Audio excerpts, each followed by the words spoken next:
Եկեք այսօր մենք մի հատ անկեղծորեն նայենք, մենք ավելի շատ ինչ ենք լսում, չարը թե բարին, բամբաստանքը թե բարի խոսքը, անեծքը հայոյանքը թե օրհնությունը, աղոթքը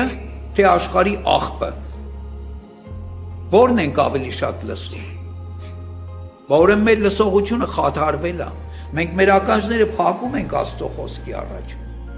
մենք չենք ուզում լսենք Աստծո խոսքը, մենք չենք ուզում լսել բարին, բայց մենք բաց ենք ականջով, սրտով, մտքով ամեն տեսակի աղբի համար, որ այս աշխարհը մատուցում է մեզ անսահման քանակությամբ ամեն օր, ամեն ժամ, ամեն վայրկյան։